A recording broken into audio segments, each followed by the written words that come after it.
Bueno, muy bienvenidos todos a este nuevo encuentro de la Casa de la Poesía Juan de la Cruz, que inauguramos este nuevo curso 2023-2024. Un lugar de encuentro de poetas y de amigos, ¿no? Donde la poesía y la amistad se dan la mano.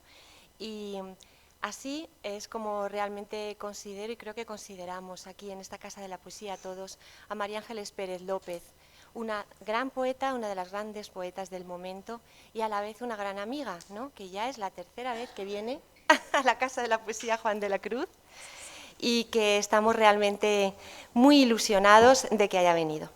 Ilusionados a nivel general por la Casa de la Poesía y yo a nivel personal pues muy emocionada, porque el día que yo recibí la propuesta de mi querida y admirada poeta, a la que yo leo con tanto gusto y con tanta admiración, para que ella quería presentar mi libro Un castillo lleno de flores aquí en este espacio de la Casa de la Poesía.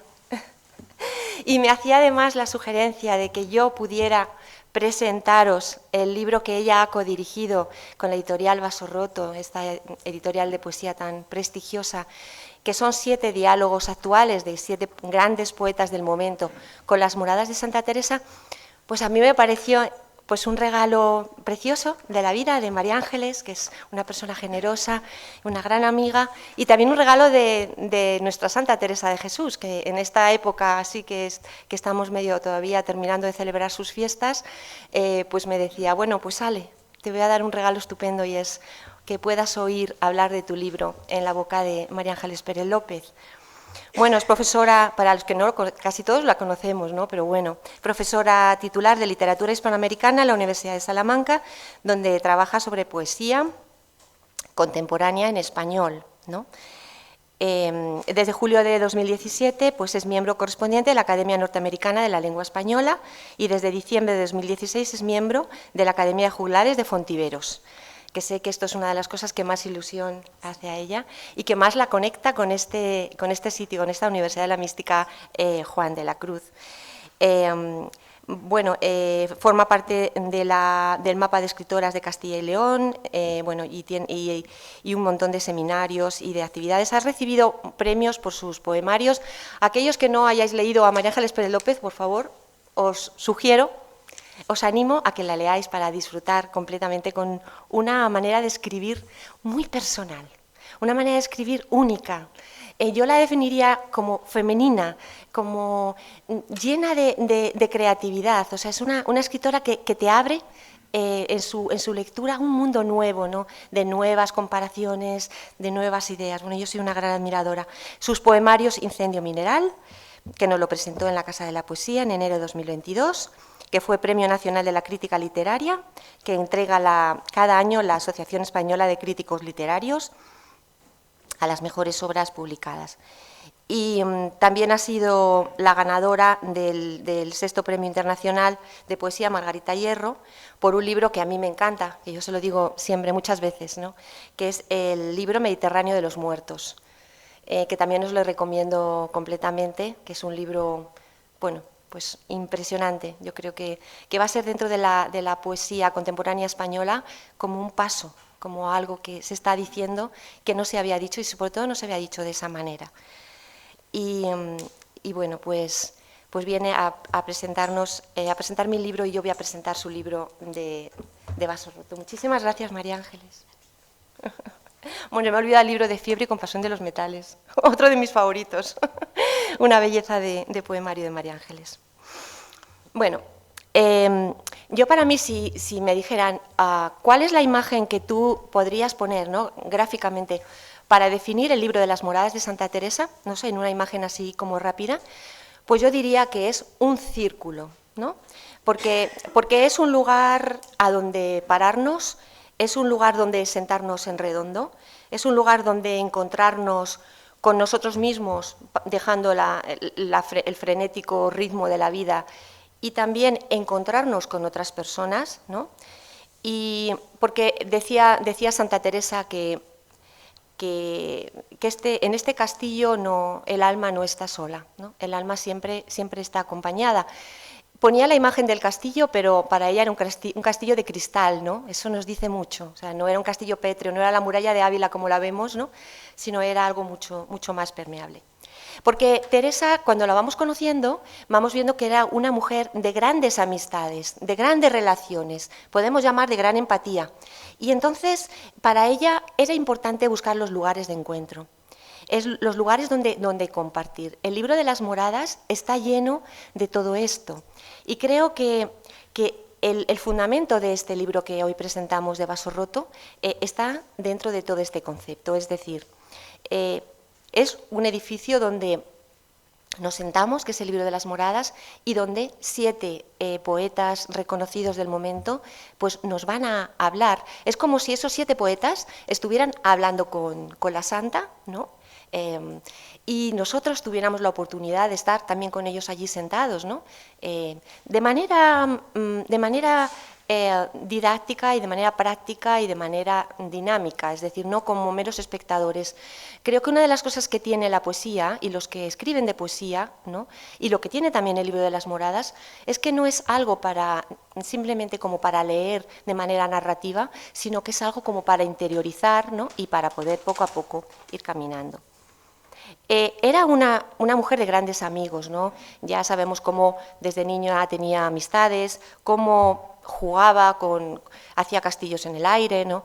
Y cómo también en estas reuniones pues, surgió, entre otras cosas, la idea de la reforma del Carmelo, ¿no? Que surgió de ese grupo de amigas, primero en la Encarnación, luego en la casa de doña Guiomar de Ulloa, donde Teresa hablaba, ¿no? Y iba contando un poco, iba contando sus ideas, su propia espiritualidad, ¿no? Una espiritualidad que es lo que realmente está dentro del libro de las Moradas, ¿no? Teresa nos hizo una construcción bellísima, llena de imágenes sugerentes, maravillosas, para que nosotros pudiéramos realmente vivir su camino interior. Es decir, el libro de las Moradas realmente hoy en día lo llamaríamos un libro de autoayuda, ¿no? Algo que está muy de moda, ¿no? El conócete a ti mismo, entra dentro de ti. Y ella es lo que hizo, voy a ir explicándoos lo que yo veo dentro de mí, pero estamos reunidos, ¿no? Os lo voy a ir contando poco a poco, en redondo. Por tanto, yo creo que un poco la idea de Vaso Roto debió de partir de ahí. Es decir, vamos a hacer algo que dialogue entre nosotros y con los libros de Teresa. Y, bueno, pues eligieron, como digo, a grandes poetas, a Hugo Múgica. Bueno, a todos ellos los conocemos mucho y los leemos, los admiramos, Antonio Colinas, Amalia Iglesias, Janet Clarión, José María Muñoz Quirós, nuestro querido compatriota, Asunción Escribano y María Ángeles Pérez López. Un castillo, el del libro, en el que se asienta en algo importante, ¿no? Es en ese otro castillo que hay que tener en cuenta para entenderlo, el libro de las Moradas, que es el castillo histórico, el castillo literario, el castillo cultural, porque si no tenemos en cuenta ese castillo, que es el que va poco a poco mostrándonos Javier San José Llera, que es profesor de la Universidad de Salamanca, con un prólogo precioso que se llama En compañía de los ángeles, no vamos a ser capaces de entender muchas cosas de la santa. Cuando la gente dice, me gustaría entender a Santa Teresa y no entiendo el libro de las Moradas, me cuesta, ¿no? Reconozco que es un libro de lectura difícil, ¿no? Pero lo cierto es que hay muchas cosas que hay que tener en cuenta antes de empezar a leer. Y uno de ellos es ese contexto. Es decir, ¿quién era esta mujer Teresa de Jesús? ¿Cuál era el contexto donde vivía? Histórico, cultural, de imágenes, de espiritualidad. Para nosotros, con todo eso, empezar a entenderla un poco más, empezar a sentirnos más en su época y no en la nuestra, ¿no? Y entonces ese trabajo que hace Llera, yo aquí he puesto en estas notas que es como de un jardinero. Si este es un castillo, ¿no? Y Teresa es tan amiga de imágenes, Llera es el jardinero del libro de las Moradas de Vaso Roto, que nos va a ir arando el terreno para que podamos, ¿no? Cuando leamos las Moradas, decir, pues Teresa, voy entendiendo un poco más y voy a ir entendiendo también más lo que los otros poetas van a hacer, ¿no? El lugar, el tiempo y la espiritualidad, ¿no? Poco a poco, esta escritora del siglo XVI, que es Teresa de Jesús, tiene sobre sí muchas capas, ¿no? del tiempo. Es como que este castillo ha sido como azotado por el tiempo, ¿no? Y poco a poco nosotros, para poder llegar a entenderlo y disfrutarlo, tenemos como que ir entendiendo esas capas para poder ir poco a poco asimilarlo, ¿no? Los acontecimientos a nivel personal de la santa, los acontecimientos a nivel general, todo lo que era el mundo del libro, la Inquisición que tanto la perseguía, el miedo, los encarcelamientos, es decir, estamos hablando de una época muy diferente a la nuestra y que tenemos que tener en cuenta a la hora de poderlo asimilar, ¿no? Tenemos que pensar además cómo ella escribía, ¿no? Que escribía, porque una de las cosas que más nos gusta de la santa es su manera de escribir como automática, para la sensación de que está contigo y que te está contando, ¿no? Y es que es así realmente. Ella escribía a altas horas de la noche, cuando ya había hecho toda su vida, incluso había estado en una carreta recorriendo España y al final se tenía que poner a escribir. Muchas veces no sabía lo que había escrito, no sé si lo he dicho o lo vuelvo a decir. Y entonces es esa manera automática que realmente nos cautiva, ¿no? Y es una escritora que escribía verdaderamente por obediencia a una voz interior, que es la voz del Señor que la estaba hablando, y ella lo ponía, o sea, ella era como que escribía todo aquello, el castillo estaba dentro, y ella poco a poco lo iba plasmando, lo iba diciendo, ¿no? Lo iba poco a poco asentando. Porque ella tuvo una de las gracias místicas más importantes, que es la del libro vivo, es decir, ya me quitan todos los libros, la Inquisición, en principio entro un poco en pánico de qué horror, yo soy una gran lectora y ahora qué hago, cómo mi espiritualidad va a seguir avanzando, ¿no? Si me quitan el sustento, que eran los libros de espiritualidad para ella, ¿no? Y de repente le dije del Señor, yo te daré el libro vivo. Y es como que ella de repente dice, yo soy libro vivo, yo soy el libro vivo, yo voy a construir las moradas, voy a empezar a explicaros a todos esto que hay dentro de mí y de nosotros, para que lo vayáis poco a poco explicando, ¿no? Me interesa mucho todo el estudio que hace Llera sobre el lenguaje de Santa Teresa, algo que para mí es muy importante para terminar de conocerla algunas cosas, ¿no? Él lo hace siguiendo a las ideas de Unamuno, y bueno, viendo, como digo, esa manera de expresarse Teresa libre, personal, automática, yo diría femenina total. Es decir, creo que quien no tenga en cuenta que era una mujer y que así se expresaba directamente tampoco va a terminar de entenderla profundamente. Bueno, además de esta bella introducción, que os la recomiendo completamente, pues empiezan poco a poco los diálogos de los distintos poetas, ¿no? Yo lo que diría de estos diálogos, después de haberlos leído tranquilamente y disfrutado, me han gustado muchísimo, bueno, es que hablan a corazón abierto. Creo que han cogido lo mismo de la santa.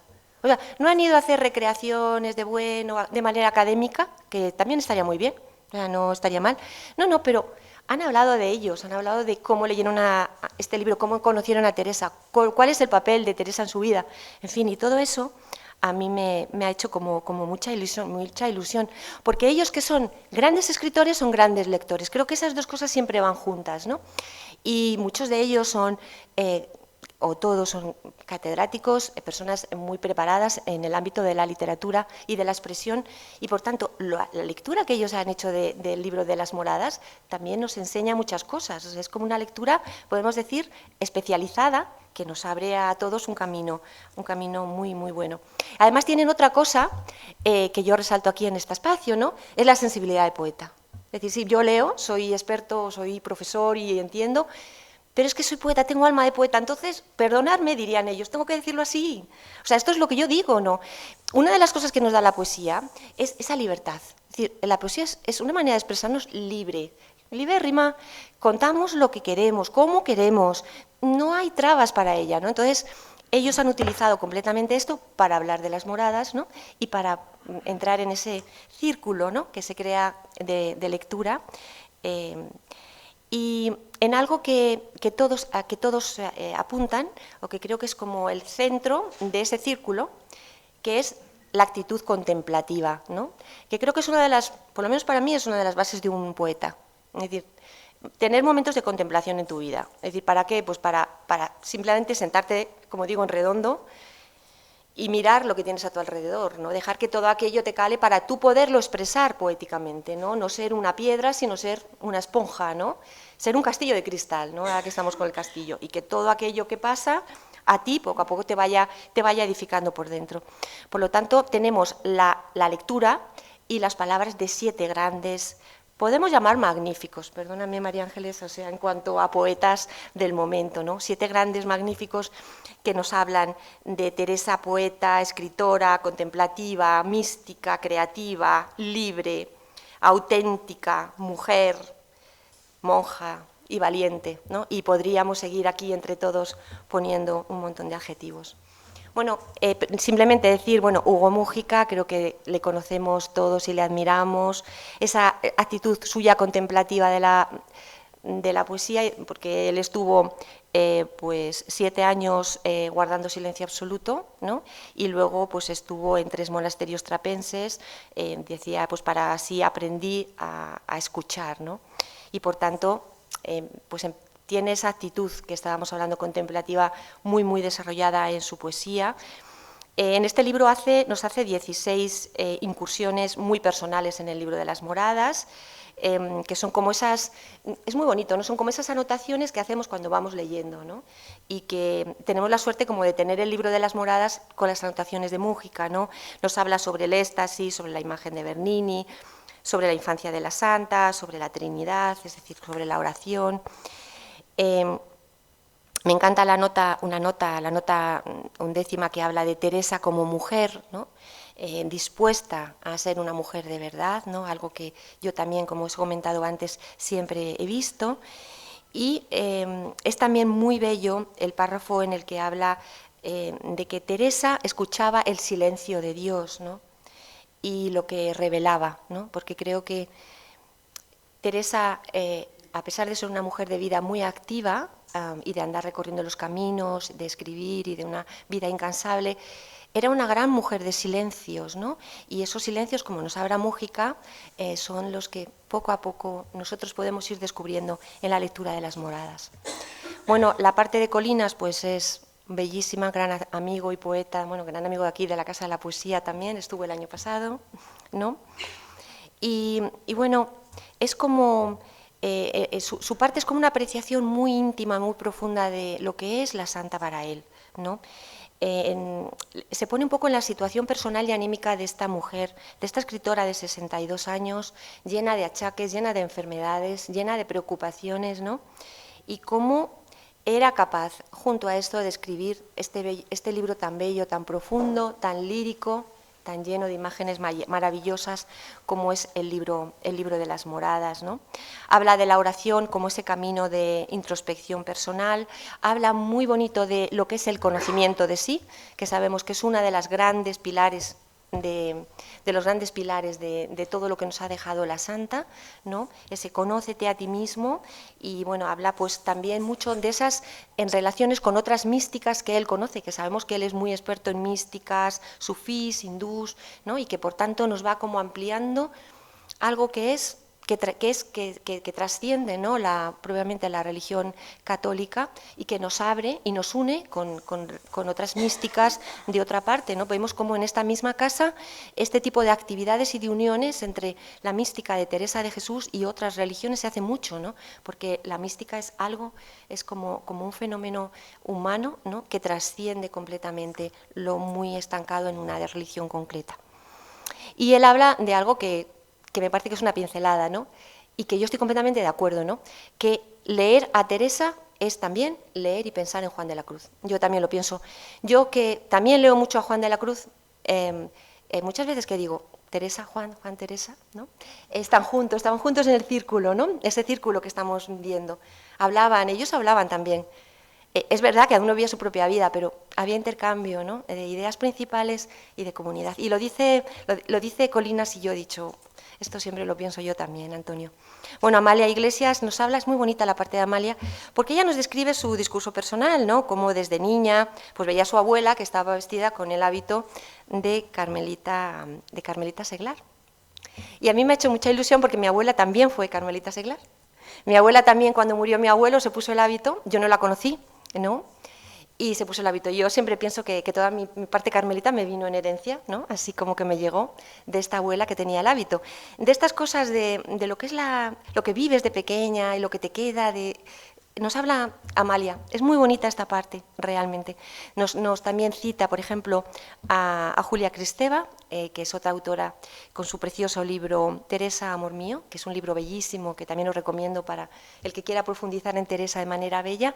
También tuvimos la suerte de conocerla aquí en el CITES, a Kristeva. Yo tengo un recuerdo de ella. Siempre que veo el libro me acuerdo de haberla podido oír. Y también nos habla de María Zambrano, en fin, nos habla realmente de cosas muy interesantes. Janet Clarion, que es otra gran poeta mexicana, que además es la que dirige esta editorial tan bonita de Vaso Roto, pues también nos hace un acercamiento precioso sobre cómo conoció ella en la Universidad Mexicana a Teresa de Jesús.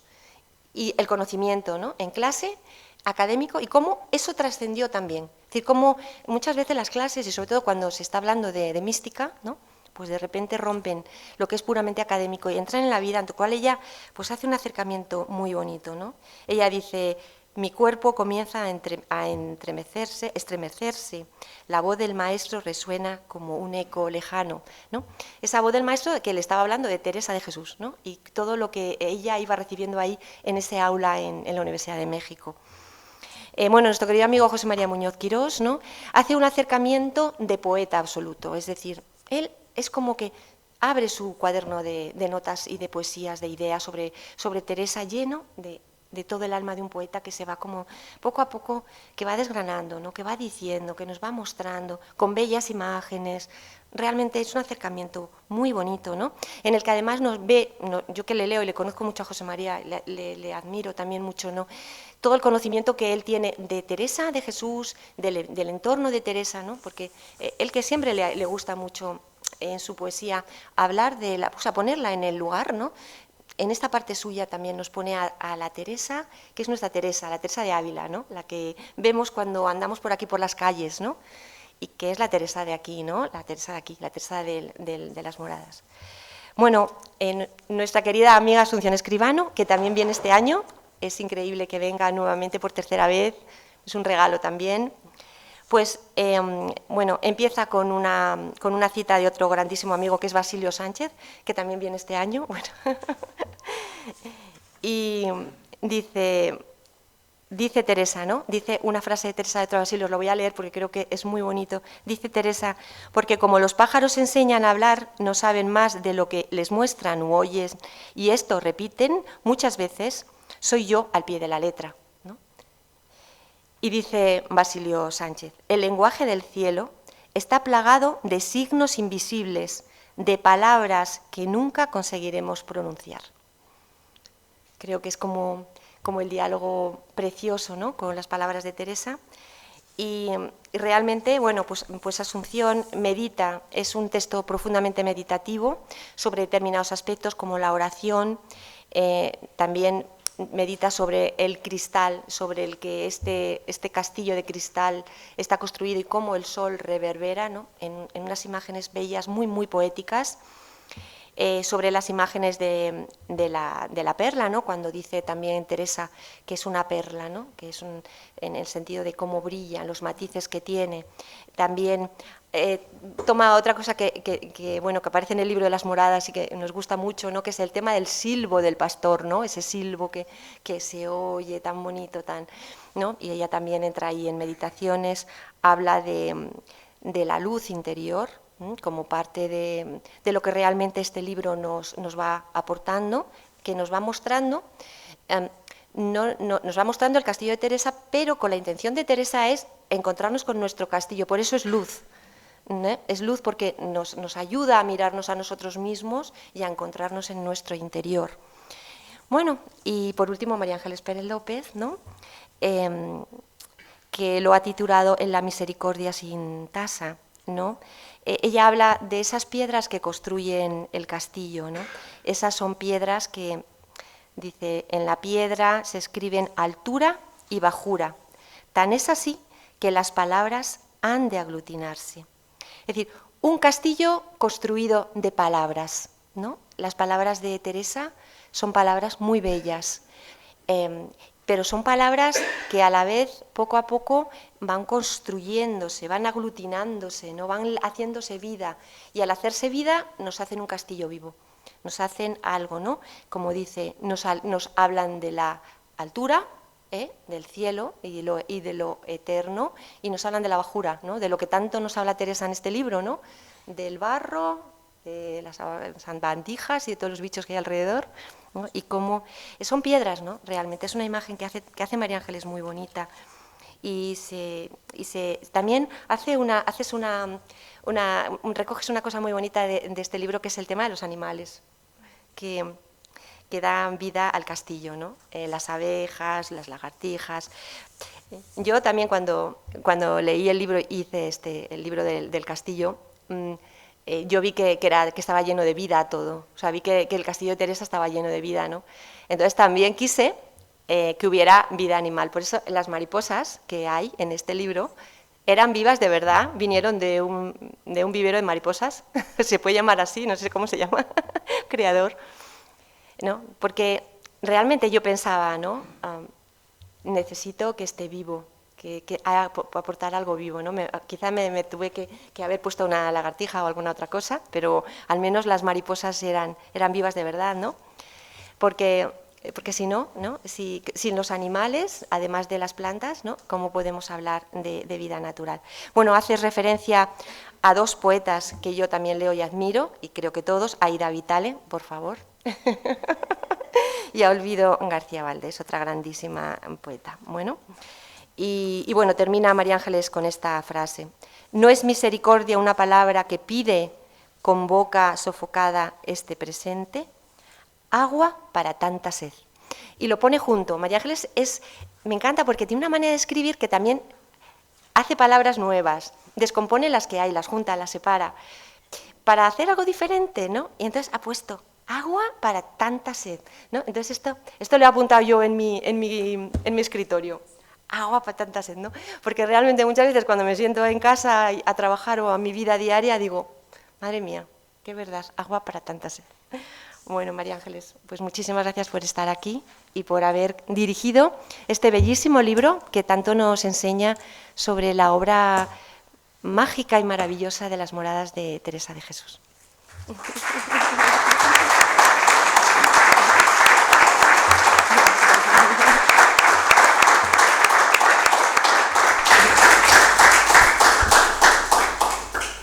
Empiezo dando las gracias como debo, porque es una alegría estar aquí y hacerlo en la Casa de la Poesía Juan de la Cruz y con Teresa en el mes, cerramos octubre, 31 de octubre, el mes teresiano, ¿no? Donde recordamos tanto su obra, así que una alegría infinita, de verdad.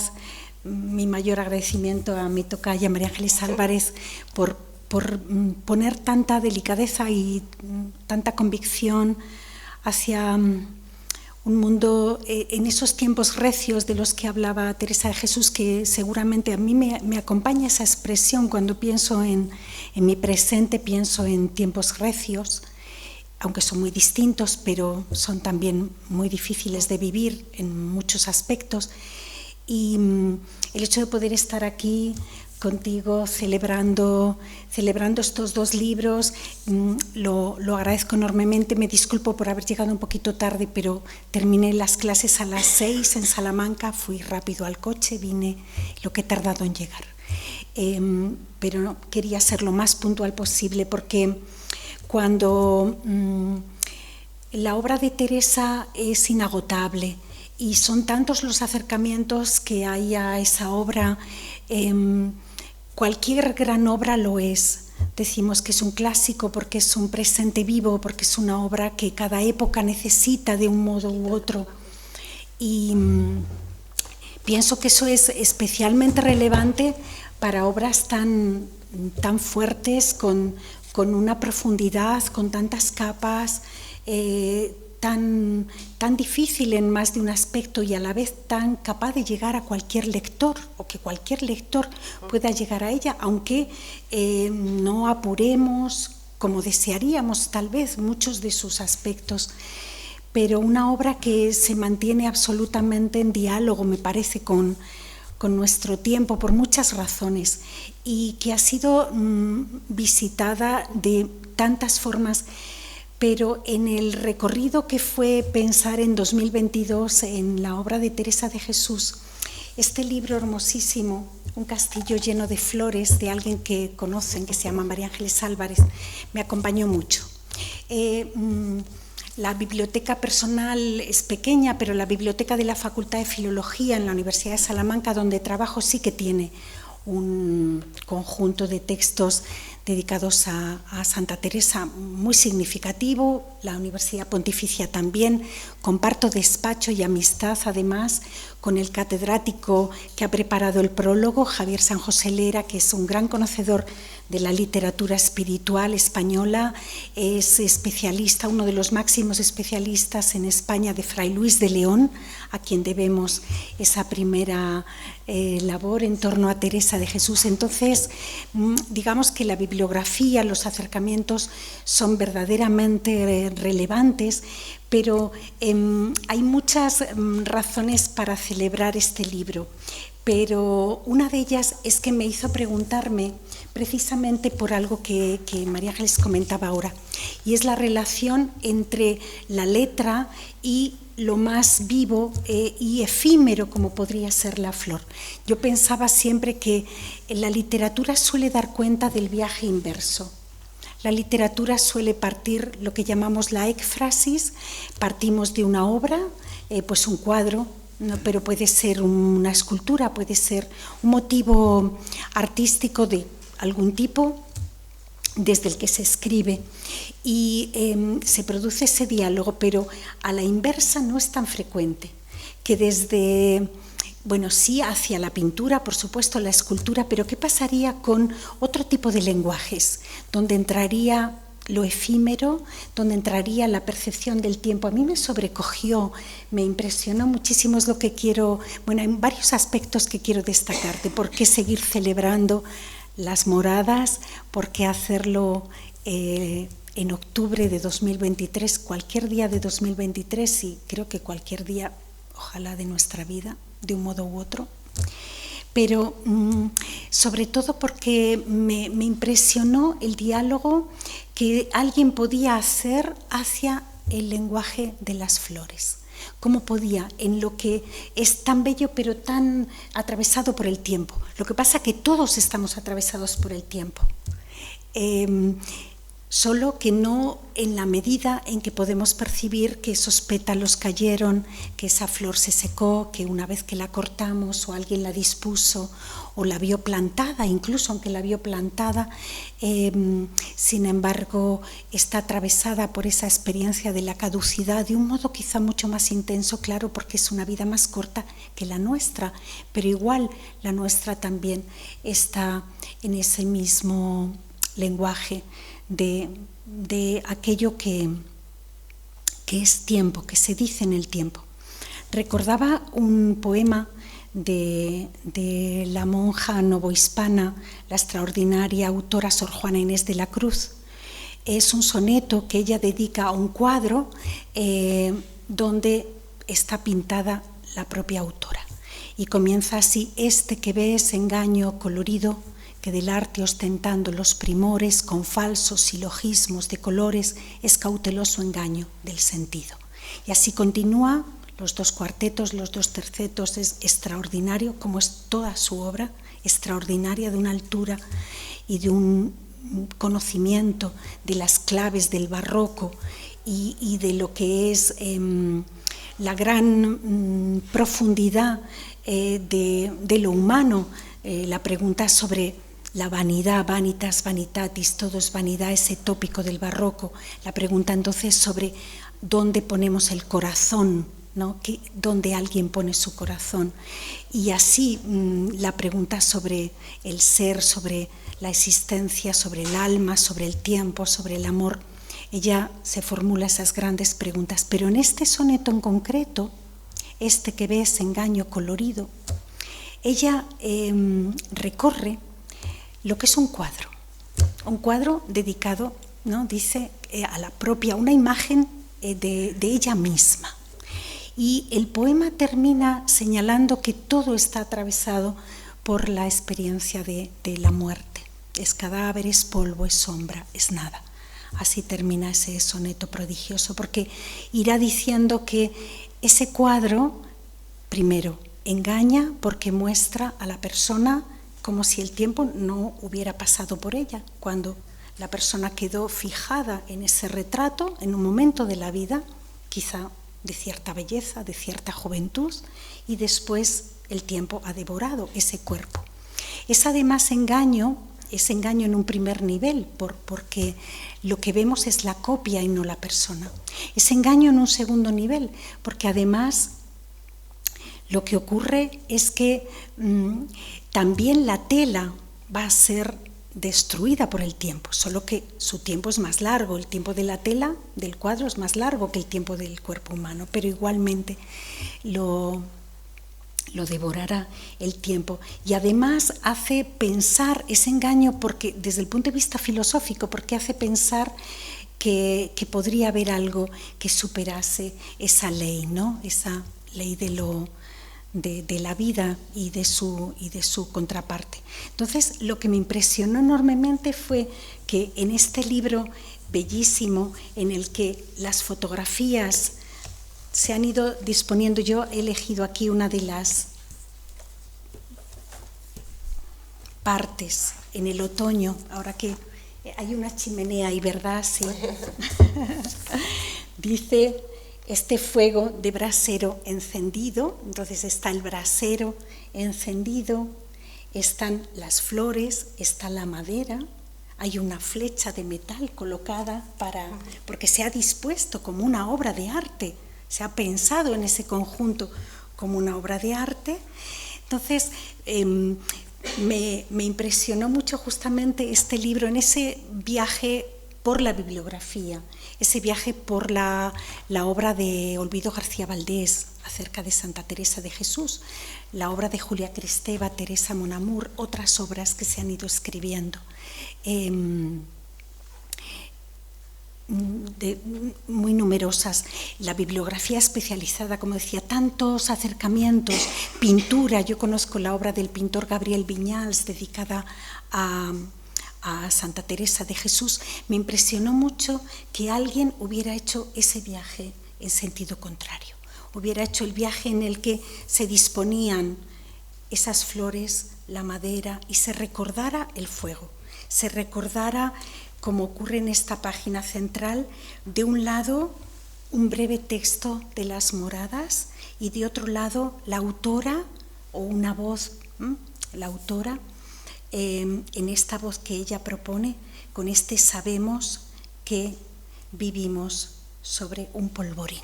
Así comienza este texto dedicado al brasero, dedicado a esta idea de la mayor profundidad, que es la que nos permite la obra.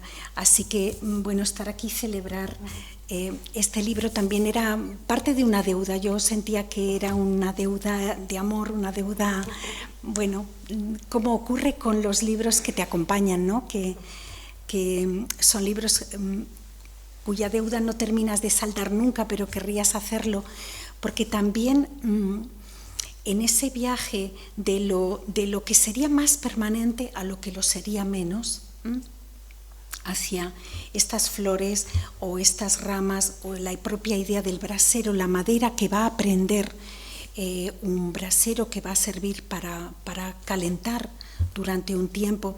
Estaba también algo que me resulta impresionante de la obra de Teresa de Jesús, o cualquier gran obra, pero de ella en particular, todas esas capas de tiempo.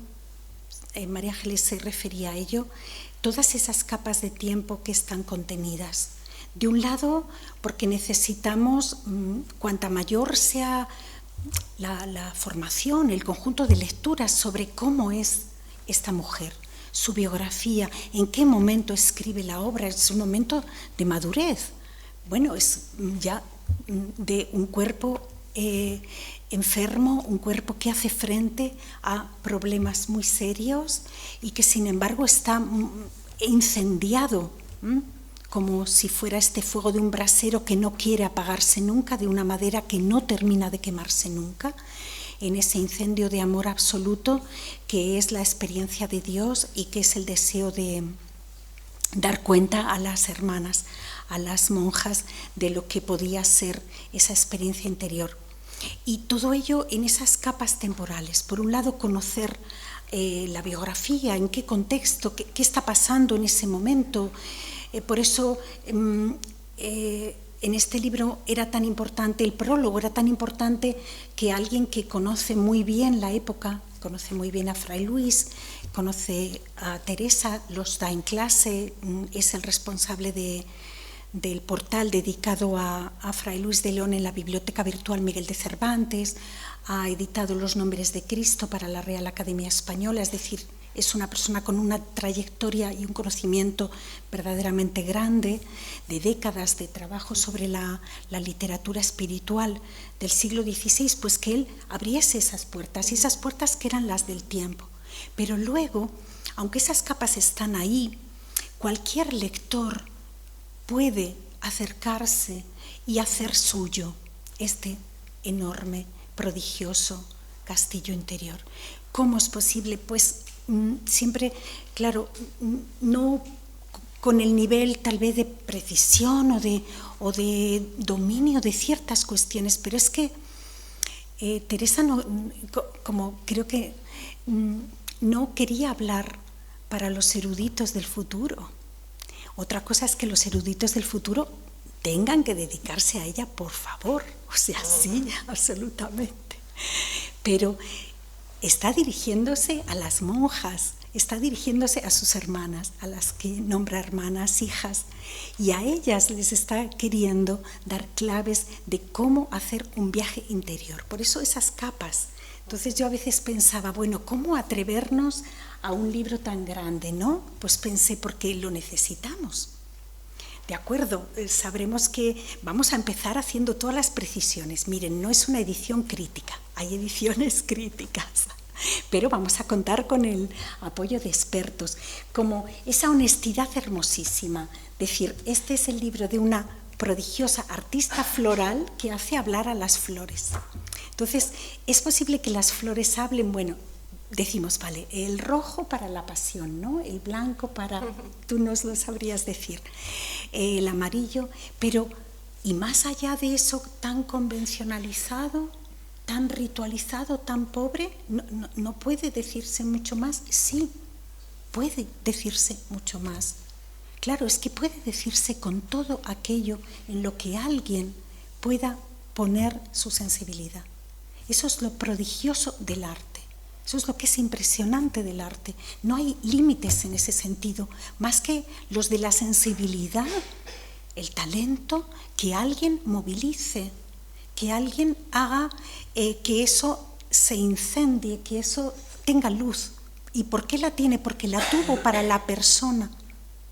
Creo que eso se da, que la tuvo para la persona, es decir, que la persona puso el talento prodigioso en cada una de estas, bueno, desde muchísimos momentos que tiene el libro, pero cada uno de los momentos de este libro. Sé que es un libro que muchas personas conocen, quizás otros no, pero aquí, esta fotografía, la humanidad de nuestro Señor Jesucristo, la tipografía, los colores, el modo en el que las flores se vuelven piel. Bueno, las flores y la piel son lenguajes distintos. La piel tendría su propio lenguaje y las flores el suyo, ¿verdad? Pero hay un momento en el que se produce esa fusión, que es una fusión amorosa. Y el amor está en quien mira y en quien, o sea, quien mira este libro, creo, si se deja penetrar por el libro, si participa de esa belleza, y también, por supuesto, está en quien lo miró, quien lo imaginó, quien contó con maquetadores, fotógrafos, claro, imprescindibles, pero a partir de que se movilizó ese corazón, se movilizó esa sensibilidad. Entonces, lo extraordinario para mí, y por eso era tan importante y tan feliz tener este diálogo, ¿no? esta deuda antigua, porque este libro de 2015, ¿no?, y un libro anterior, las 31 meditaciones con flores sobre los textos de Teresa de Jesús, también de María Ángeles Álvarez de Montecarmelo, 2012, o sea, ya, pero en particular este libro a mí me lleva a preguntarme, bueno, ¿conocemos esos límites en relación con la expresión artística? No, creo que no. Por eso ninguna gran obra anula las obras anteriores. No es que Velázquez sea sustituido y deje de tener valor porque pinta Goya. No, eso no es posible en el arte, como en la música, como en la pintura, como en tantas formas, ¿no? Cada una de esas inmensas expresiones, como decimos, es que el hecho de que esté Sor Juana Inés de la Cruz anula absolutamente obras anteriores o al contrario, posteriores. No, porque no se agotan, es que no es posible agotar esa intensidad donde alguien pone su talento, su capacidad, su sensibilidad. Y por eso las moradas, en ese viaje interior, en ese conjunto de capas, porque es un viaje que podemos hacer de muchas formas, pero hubo un momento en que a mí me dio muchísima confianza y fortaleza pensar que si había una razón de admiración, esa razón era suficiente para caminar. Porque pensé, bueno, este libro o cualquier libro lo podrá hacer solo un especialista. No, tiene que hacerlo alguien para quien sea importante. Es decir, para quien el tiempo que entregue, la piel que entregue, aquello que entregue, lo esté importando. También esa doble actitud de Teresa de Jesús, de un lado contemplativa y de otro lado mujer de acción. Eso que nos impresiona tanto, me parece. Es decir, poder participar a la vez del lenguaje del mundo y del lenguaje del espíritu. O sea, poder entenderse. Supe hace unos días teníamos una actividad con el libro, con las moradas, con el Colegio de Abogados de Salamanca, porque es que Teresa de Jesús es patrona de los abogados de muchísimos colegios de abogados de España. Porque yo pregunté, bueno, por el sentido de la justicia, por la relación con todo el trabajo de reflexión en torno a lo legal, pero sobre todo porque ella tuvo que tener en cuenta el lenguaje legal de su tiempo, con notarios, con todo lo que son las fundaciones. Es decir, una mujer que puede a la vez participar del mundo, de su tiempo, estar fundando, conociendo qué pasaba, a qué hora había que llegar, a qué hora no había que llegar, cuidado con esta ciudad, esta otra, esta tierra, esta otra. Y por otro lado, participar de esa actitud contemplativa. Entonces, la actitud contemplativa sería el espacio en el que creo que las moradas siguen teniendo absolutamente relevancia y vigencia para nuestro tiempo, siendo tan complejas, siendo con las imágenes, con ese conjunto de metáforas que va proponiendo, con la capacidad para hablar de lo pequeño y de lo grande, ¿no?, de los animalitos de todo tipo. Pero ese castillo, la metáfora del castillo, el diamante, el cristal, que permite que veamos y a la vez que sabemos que tiene ese conjunto, ¿no?, esa estructura perfectamente pensada con varios niveles y que cada quien de un modo u otro puede habitar, puede insertarse o intentar entrar en ese espacio y encontrar aquello que lo pueda estar preocupando, interesando, haciendo caminar, sabiendo hacia dónde se camina, mejor, preguntándose hacia dónde se camina. porque quizás otro de los aspectos más impresionantes del libro es que en estos tiempos de nuestro presente, donde se habla de ese concepto de la estimidad, ¿no? Todo sería estimidad, no habría intimidad, todo sería el afuera, la superficie y el afuera, la constante presencia de lo que implican, por ejemplo, las imágenes de cualquier tipo. ¿Qué ocurre con quien se mira dentro? Y se mira y lo hace en compañía, porque no puede hacerlo en soledad, porque para que ese camino sea fructífero tiene que ser en soledad, pero a la vez sabiendo que no estás completamente solo, sino que alguien ya hizo ese itinerario y que puede ser un viaje, por supuesto, espiritual, puede ser religioso o no, porque hay acercamientos religiosos y otros que no lo son a la obra de Teresa de Jesús, pero siempre creo que es trascendente. Es decir, mira el sentido de la vida o quien se formuló acerca de su sentido para la vida en una época concreta y en palabras que todavía resuenan. A mí me gustaría que leyeras, ¿te gustaría alguna de las partes del texto? Y yo leo alguna de las partes del texto de las moradas, para un poco hacer tangible esto que quisimos que pasara aquí.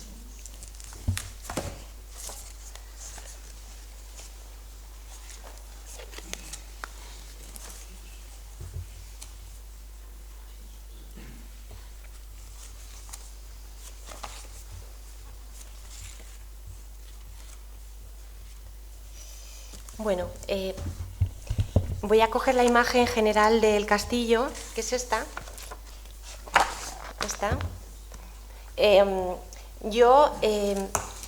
El castillo de la Santa le fui leyendo lentamente, después de venir aquí a clase y aprender en la universidad, hacer los cursos y empezar a entenderla, ¿no? Todas esas capas de las que estábamos hablando para poder llegar a entenderla. Y luego después di la manera de expresar todo aquello por donde yo iba habitando, o sea, que este es mi castillo, es mi viaje interior con las palabras de la Santa, que creo que es lo que la Santa quería, ¿no? Que hiciéramos nuestro propio viaje. Entonces, cuando yo me imaginé mi interior, cómo mostrarlo y mostrarlo con flores y con naturaleza, ¿no? Lo que yo veía dentro, pues entonces puse esta imagen, cogí esta imagen, ¿no? Y bueno, os voy a leer el texto. El libro, como comentaba María Ángeles, tiene siempre un trozo de las moradas en las que se ha inspirado, me he inspirado para hacer la imagen, y luego mi comentario, ¿no? Yo al principio no quería poner mi comentario, porque yo creo que el lenguaje de las flores, que es a lo que yo quería hacer este libro, un homenaje, nos lleva a sitios maravillosos que todos podemos llegar a intuir de por dónde van las cosas, ¿no? Es decir, pero al final dije, bueno, voy a escribir un poco, ¿no?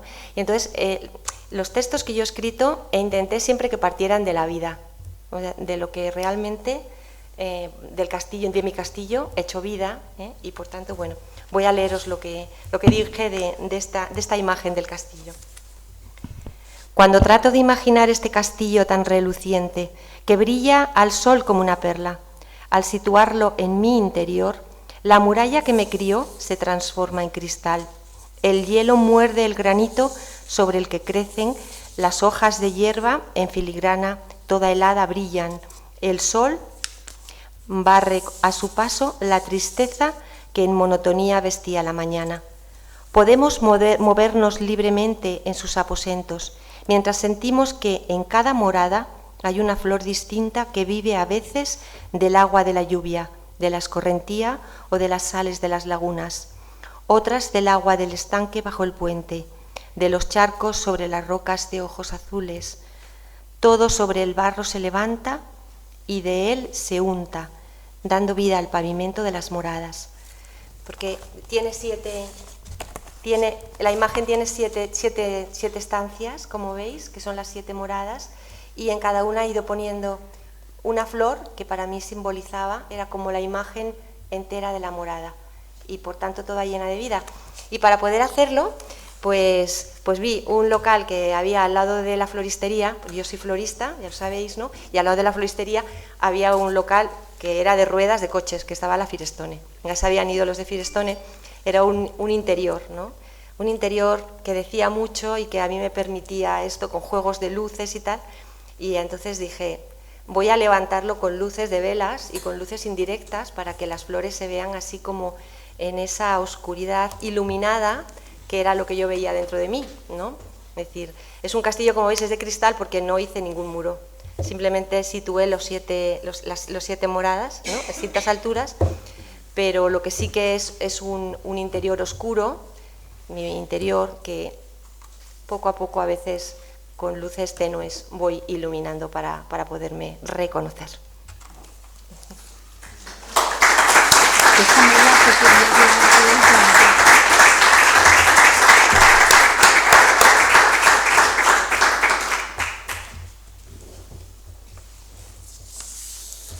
Yo había notado de las moradas, cuando vi esta imagen, bueno, cada una de las imágenes es para detenerse muchísimo tiempo porque abren muchísimas capas de nuevo, es decir, tenemos un primer contacto, siempre esta cuestión tan relevante de que la imagen la percibimos de un solo golpe de ojo, ¿no? De un solo golpe de visión, mientras que la lectura es secuenciada. Entonces la experiencia de la lectura es muy distinta, el lenguaje es consecutivo y sin embargo la imagen siempre se nos da en su totalidad. Y cada una de las imágenes merece detenerse, ver cómo está dialogando con tanto la selección del fragmento de las moradas, se nos indica a cuál de las 7 moradas y exactamente, bueno, los párrafos a los que alude y luego el propio comentario personal de María Ángeles Álvarez. Pero lo que yo había notado para precisamente el castillo interior es un momento de las moradas primeras, cuando dice el texto lo siguiente, porque me había impresionado mucho que no había animales, sí que aparecen en otras de las imágenes, pero las flores, que están perfectamente dispuestas, sin embargo apelan a esta cuestión de lo vivo y de la luz, porque ellas son luz también. Participan de la luz, de las velas que están dispuestas, pero son luz. Y hay un momento de las moradas donde leemos lo siguiente. Dice, esto importa mucho a cualquier alma que tenga oración, poca o mucha, que no la arrincone ni apriete, déjela andar por estas moradas, arriba y abajo y a los lados, pues Dios la dio tan gran dignidad. No se estruje en estar mucho tiempo en una pieza sola, o que si es en el propio conocimiento que con cuán necesario es esto, miren que me entiendan, a las que les tiene el Señor en la misma morada que Él está, que jamás por encumbrada que esté le cumple otra cosa, ni podrá, aunque quiera, que la humildad siempre labra como la abeja en la colmena la miel, que sin esto todo va perdido. Mas consideremos que la abeja no deja de salir a volar para traer flores. Ansí el alma en el propio conocimiento. Créame y vuele algunas veces a considerar la grandeza y majestad de su Dios. Me impresionó muchísimo pensar que el castillo interior partía de esa imagen, la de que la abeja no deja de salir a volar para traer flores. Es decir, que ese camino lo está haciendo el animalito permanentemente, movido por el deseo, por esa convicción de que las flores tienen que llegar, tienen que estar presentes y que desde ahí se puede estar dando cuenta. Y por eso voy a leer uno de los breves textos que escribí donde aparecen los animalitos, porque aparece ese espacio de lo vivo en su...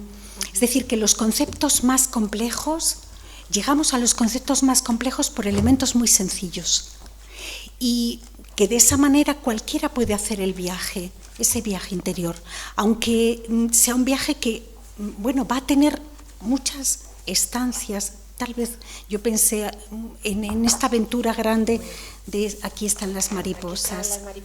Las mariposas que ahora aparecen que son impresionantes, sobre todo porque además en las moradas son un motivo valiosísimo para la autora. Las utiliza en diminutivo y de esa manera, desde lo más sensible, lo más sencillo, aquello que cualquiera puede haber visto, que cualquiera conoce, podemos llegar a entrar en algo profundo, ¿no? Y creo que esa lección, que es una lección de vida, es tan emocionante, tan importante. Entonces, del texto que escribí brevemente, uno de los parágrafos. Para nombrar lo más grande hay toda una zoología de lo pequeño. Junto a la abeja, las lagartijillas, que son como agudas, por doquiera se meten. Y las maripositas, mariposillas o mariposicas, que una y otra vez sobrevuelan el libro y nunca aparecen si no es en diminutivo, para así hacer visible esa mínima condición de lo visible en la que puede proponerse el más alto misterio de la fe. Pues ver el desasosiego de esta mariposita con no haber estado más quieta y sosegada en su vida es cosa para alabar a Dios, y es que no sabe a dónde posar y hacer su asiento, que, como le ha tenido tal, todo lo que ve en la tierra le descontenta, en especial cuando son muchas las veces que la da Dios de este vino. Casi de cada una queda con nuevas ganancias. En esta comarca de lo mínimo, el viaje que proponen metáforas y símiles nos lleva a transitar los más profundos corredores de la vida interior. Tan consciente es la autora de los recursos lingüísticos que maneja, que lo concreto deja paso a lo abstracto constantemente y a su inversa, para que imaginación, memoria y entendimiento nos asistan, para que ninguno de ellos pueda impedir este bien. Las lagartijillas son pensamentillos que proceden de la imaginación. La gracia de lo dicho se acompasa con la gracia de quien dice. Teresa de Jesús.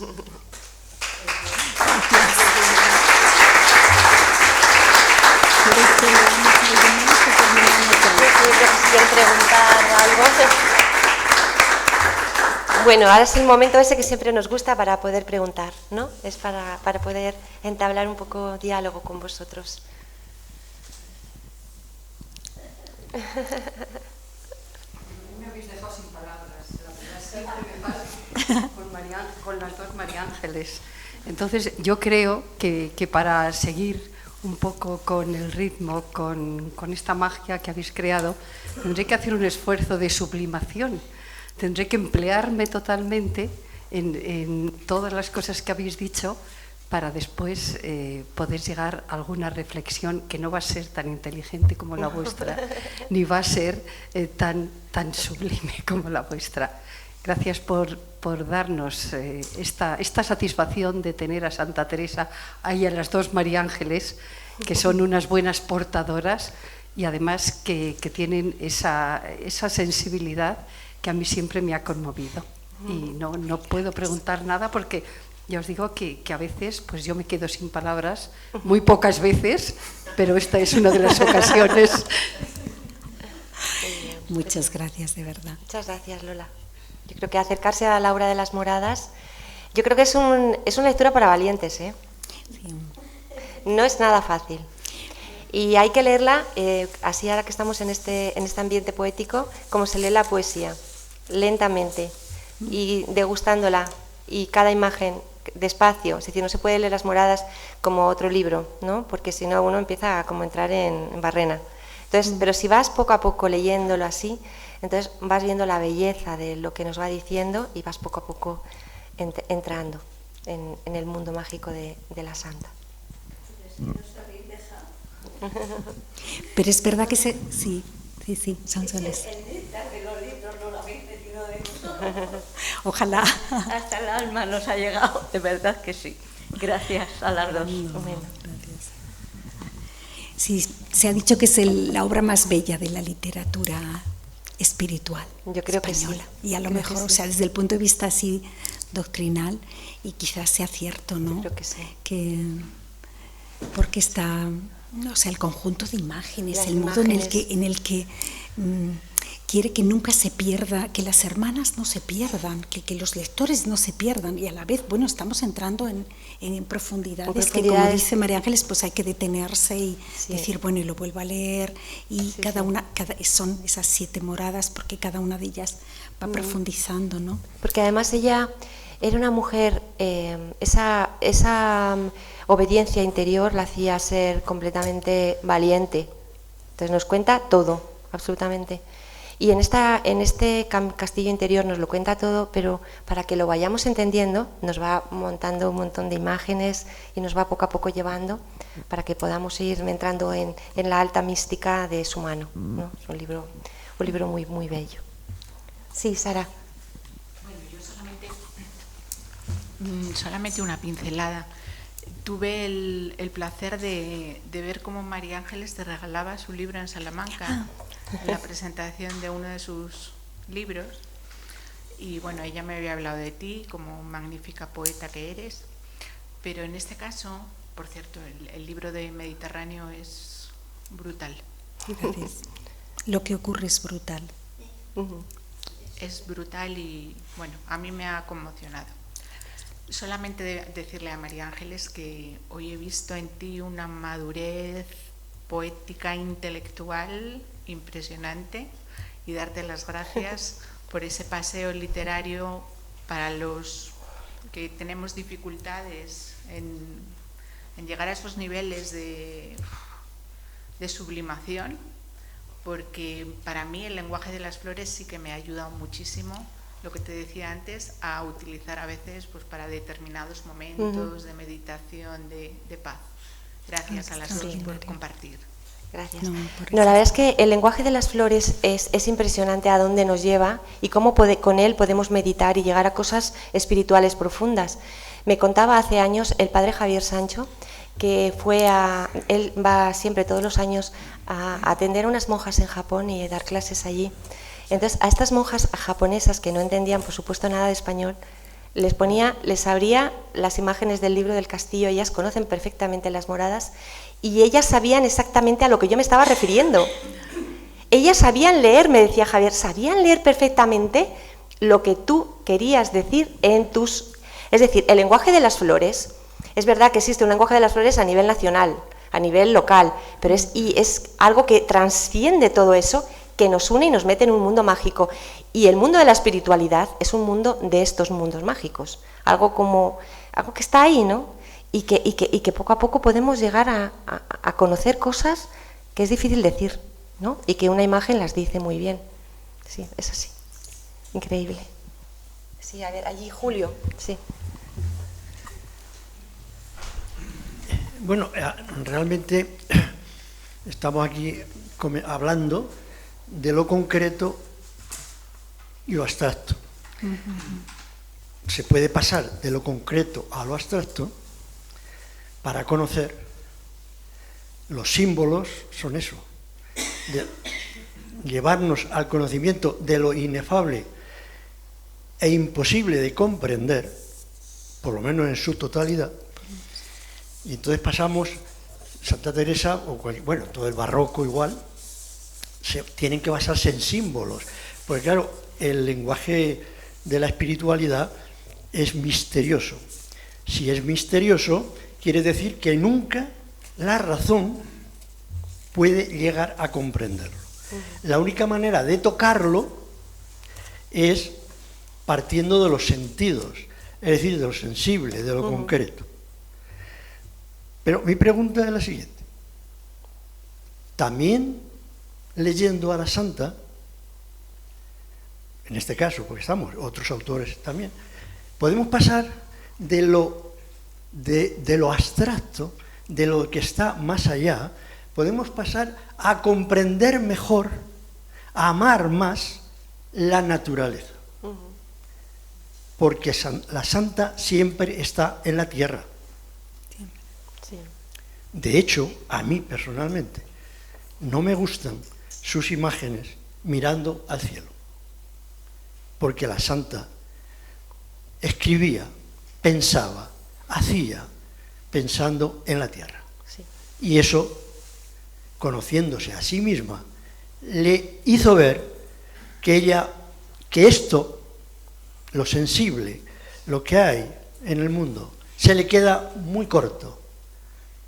Esa investigación que hace sobre sí le ayuda a decir, esto no merece la pena. ¿Qué es lo que dice el barroco? Esto es un sueño. Tiene que haber algo que nos satisfaga. Ese algo que la espiritualidad no la sabemos, no somos capaces. Podemos acercarnos una cosa, ver, ¿no? Y para eso sirven los símbolos, la mariposa. O cuando habla de la oración, habla de lo que las monjas están viendo en el huerto donde estamos. Oye, hay 3 maneras o 4 de regar. Sacando el agua con el cubo, que es, bueno, esa es la primera fase, la primera estancia, ¿no? Pero también podemos usar un cigüeñal, y es más fácil, ¿no? Sí, sí. O podemos usar el regato que venía de la viña, que compró o que negoció la encarnación, ¿no? Pero hay otra, dice la santa, la que cae, la que está más arriba, la que no depende nada de nosotros, la que nos llega. Eso es, claro, eso a una monja, aunque fueran analfabetas, eso lo entiende cualquier agricultor, cualquier hortelano. Esa es la magia de la escritura, desde mi punto de vista, de Teresa. De Teresa, sí. Sí, sí, sí. La mística de lo cotidiano, que quizás es lo que la define a ella. Yo quería especialmente dar las gracias a María Ángeles porque desde pequeña tuve una debilidad por Teresa de Jesús, inculcada por mi madre, y con el transcurso de los años la voy entendiendo un poquito mejor y conociendo un poquito mejor gracias a ti, y porque siempre te lo he dicho que eras una gran embajadora de ella. Contar una anécdota, y es que cuando se imprime ese libro tengo la suerte de compartir esa entrada en máquina, esa entrada de pliegos, y lo que no sé si tú recuerdas es que convive en ese taller de impresión con los catálogos de Edades del Hombre de Santa Teresa, de la exposición de Edades del Hombre en Ávila, que todo iba sobre Teresa de Jesús. Los maquinistas que estaban allí, que además sabían un poco que éramos exigentes en que teníamos que intentar que las cosas salieran muy bien, la sorpresa es cuando entra el libro de María Ángeles y ven esas imágenes, y recuerdo a Manuel, al jefe de taller, que hablaba sobre esa pasión que él siempre tiene cuando imprime un libro, el tener en este caso no necesitar traducción, y era lo que me hablaba de esas imágenes. Y entonces decía, pero esto va a la vez que los catálogos de Edades del Hombre, y decía, no, pero debería, ¿no? Y cómo esa coincidencia en ese momento de entrada en máquina para hacer al final compartir ese conocimiento, que es lo que vienes haciendo sobre Teresa. Sí. Entonces, mil gracias a las dos, y gracias por tanta agua para tanta sed. Bueno, este libro, el libro recoge mis dibujos en mi Moleskine, que tanto te gusta. Otro libro, comprométete. Que son mis diseños florales que están ahí al final. Y entonces, desde ese momento en que yo hago esos diseños, el momento en el que puedo hacer la foto con el fotógrafo, con Jesús Gallo, porque llueve o porque no llueve, o porque nieva, o porque la flor está abierta y tal y cual. Y luego después el último momento, que es en el que me encontré contigo, es en el que voy a la imprenta de Palermo y estoy para que los colores de las flores sean auténticos. Y digo, no, eso tiene que ser más verde, eso tiene que ser más azul. No, hasta el último minutito. Sí. Y entra ahí a pie de máquina y la guía Pantone se queda pequeña. Sí. Muy bien. Bueno, vamos ahora a terminar este acto. Vamos a hacer 2 cosas muy importantes. La primera cosa es que María Ángeles Pérez López, que ya ha venido 3 veces a la Casa de la Poesía Juan de la Cruz, pues la vamos a hacer embajadora de la Casa de la Poesía Juan de la Cruz. Va a ser nuestra primera embajadora. Por favor, gracias. Viene Esther Martín, Esther Bueno, también a hacerle entrega. Mira, Ay, por favor, qué emoción. hacemos entrega de este... Bueno, le vamos a hacer entrega de un diploma como embajadora de... Ay, qué hermoso, por favor. Pero bueno. Y ahora explicamos qué es todo esta cosa. Eso es nuestra primera embajadora. Poesía por el camino espiritual. Gracias. Qué suerte tienen ustedes con estas personas. Lo saben, ¿verdad? Bueno, y entonces yo de hecho he hecho este dibujo y esta acuarela mía de esta imagen de tu libro, que dice, este verso que dice: los naranjos amparan a los peces.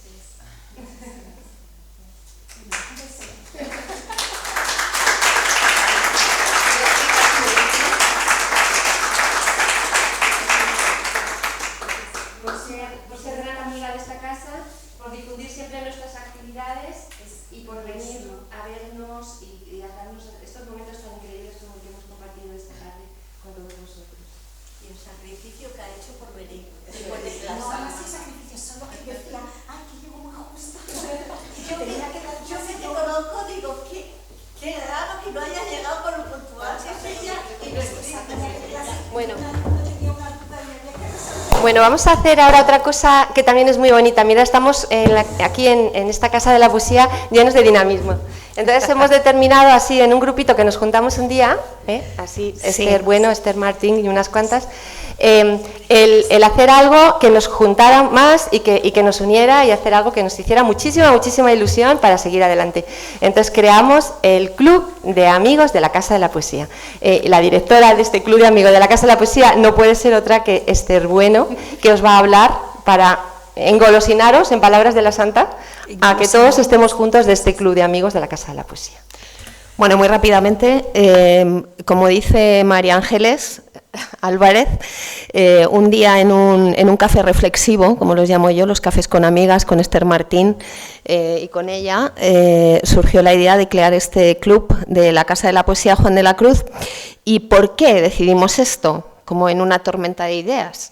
Bueno, pues creíamos que era necesario crear una comunidad poética diferente, fuerte, en la que hubiera variedad de voces, en la que el amor por la poesía fuera lo primero, en la que hubiera diversidad, sobre todo en la que la diversidad tuviera también la palabra. Y entonces decidimos hacer unas normas de este club de la Casa de la Poesía que todo aquel que quiera pertenecer a él debe acatar. Un ideario de 10 normas muy poéticas que ahora os voy a leer. Y entonces, bueno, ¿cómo vamos a funcionar exactamente con este club de la Casa de la Poesía Juan de la Cruz? Bueno, habrá una pequeñísima aportación anual para los socios para tener un detalle con los poetas que nos vienen a ver, porque la cultura tampoco puede ser absolutamente gratis, porque la gente se desplaza de muchos lugares, hace mucho esfuerzo, y no solo eso, sino que la creación es un trabajo también, es un trabajo del alma, pero es un trabajo.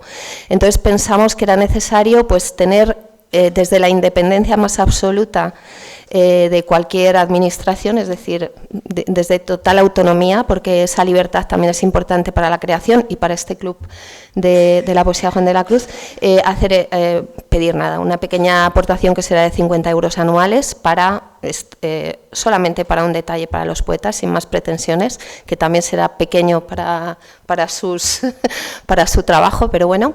Entonces, todo el que quiera ser miembro de este club de la poesía y que acate sus normas, tendrá que participar en un acto que haremos en cada estación del año, primavera, verano, otoño, invierno, empezaremos en invierno. En este acto donde se hará una lectura, ¿no? Cada socio tendrá que leer un poema elegido por él o creado por él, en su caso. Quiero decir que si es un poeta o alguien que escribe, puede leer su poema, y si no, pues puede elegir uno de los poemas de su vida y leerlo en este acto, acatar las normas, y entonces quedará investido como socio del Club de la Poesía de la Casa de la Poesía Juan de la Cruz, recibirá un regalito pequeño que tenemos para... Sí, a María Ángeles le vamos a regalar también un cuaderno para la reflexión.